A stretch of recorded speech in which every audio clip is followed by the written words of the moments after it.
What's up guys, Ruben Velasquez here, aka the Nintendo God. And in today's review video, I'm going to be reviewing for you guys Sonic Frontiers for the Nintendo Switch 1. Now I do apologize, I don't have the official box art for this game because I got this game on as a deal in my retro store. So I was able to get it for like 15 bucks minimum. And of course that came without the game case, so I couldn't, get the game case for this video. But it's okay because it's not my first video game review I've done on this channel where I didn't have the official box art. But anyways, guys, I'm gonna be reviewing this game in 3, 2, 1, let's go.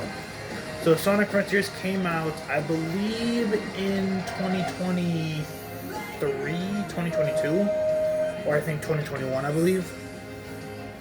Came out for PS5, Switch 1, Xbox, all the major consoles, and I think it became the PC a while later after that.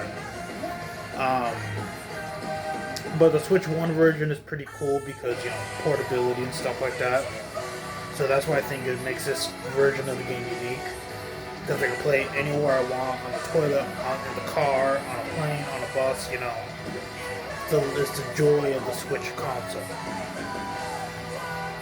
Now, Sonic Frontiers is different from the other Sonic games I reviewed already on this channel. Different from Sonic Mania, Sonic X Shadow Generations, and how even Sonic Forces. Because Sonic Frontiers is the first quote-unquote open-world Sonic game in the series. The developers called this game Open Zone, but I prefer to call it Open World because I'm just used to big open worlds in my games nowadays. Hell, Mario Odyssey, Zelda Breath of the Wild, Tears of the Kingdom, Sonic Forces. I'm just used to these types of games at this point. So whenever a game is called like similar words to an open world game, I don't refer to that. I just say open world. So even though the developers and the creators of this game called it an open zone game, I just call it open world for the namesake alone. But yeah, this is an open world game where you traverse through 5 different islands battling these creatures called Titans, who are massive, and I mean like the name Titan kind of says it right there. But if you want a bit more context, think of it as like a Godzilla size creature versus tiny little blue hedgehog. So yeah, that's like the only difference with this Sonic game is that there's literal like titans you have to fight, and of course you don't fight these titans until you collect all the Chaos Emeralds on each of the 5 islands. So it's sort of like an end game sort of thing for each island that you have to do. Like you gotta first collect all the Chaos Emeralds, then you gotta fight the main titan of that island, and do the process all over again on the other islands. Like rinse and repeat sort of thing. Sort of like Breath of the Wild and Tears of the Kingdom with the dungeons and the temples. Like it's literally the same thing you're doing the first time, but you're doing it like 3 other times. It's sort of like that, but with the Titan fights in this game.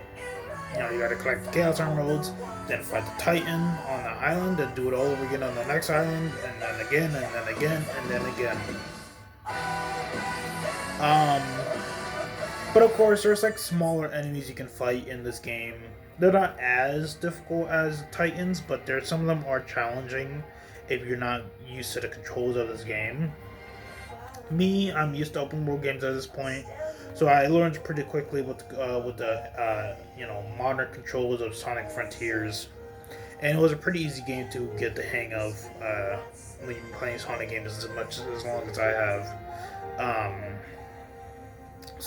Yeah, fighting those smaller enemies and each island is pretty cool and challenging if you're not used to the game's mechanics.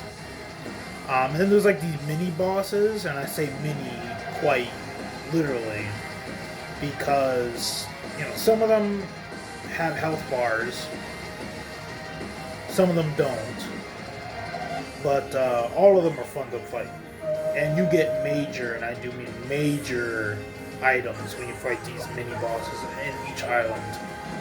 And I guess sort of like Breath of the Wild and Tears of the Kingdom, where those games have the Blood Moon that resurrect all the enemies and bosses you've killed in the open world.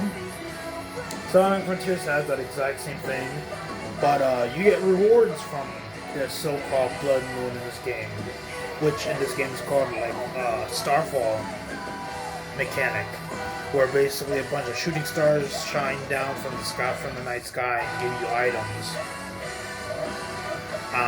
All while all the enemies that you haven't defeated have been basically like, you know, upgraded and like more dangerous than ever. So it's kind of a risk and it's also a reward at the same time.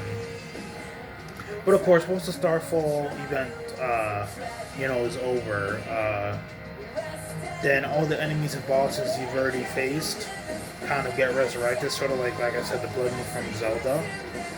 So it has that sort of open world like aspect that we come to know and love from games nowadays.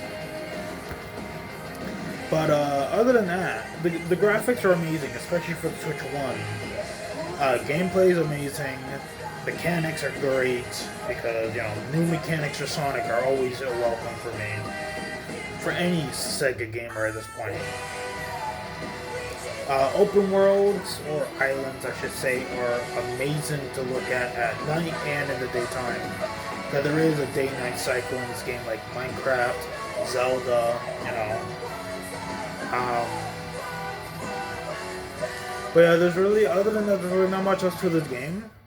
It's obviously absolute peak, absolute cinema. The music alone for this game is what makes Sonic Frontiers amazing. And that's to be said about every modern Sonic game nowadays, but Sonic Frontiers something about this game's music is just chef's kiss.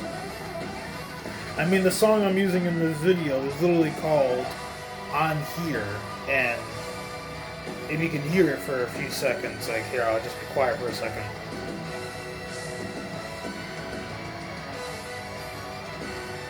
See, that type of music is what I'm talking about in modern Sonic games. You don't get this type of music in, say, like Sonic CD or Sonic 06 or, you know, some of the older Sonic games.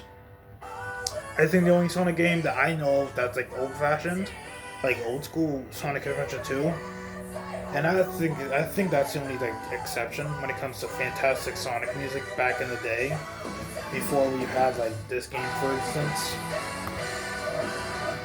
But yeah, Sonic Frontiers 10 out of 10. No complaints at all.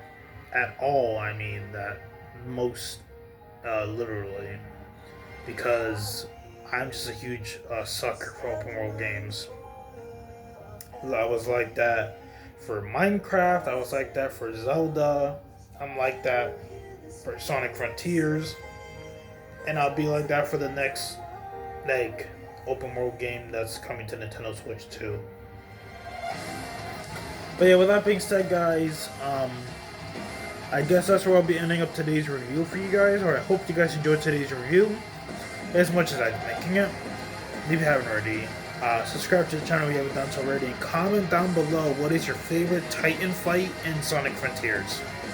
Because there's really not any specific items used in this game that I can ask a different question about, you know? But with that being said, guys, this is Ruben Velasquez, aka the Nintendo Gods, signing out. Peace. Bye, guys. Oh yeah, and my next review will be on Fire Emblem Warriors for the Switch 1. So stay tuned for that review when that comes out on Monday next week. And with that being said, guys, this is Ruben Velasquez, aka the Nintendo Gods, signing out. Peace. Bye, guys.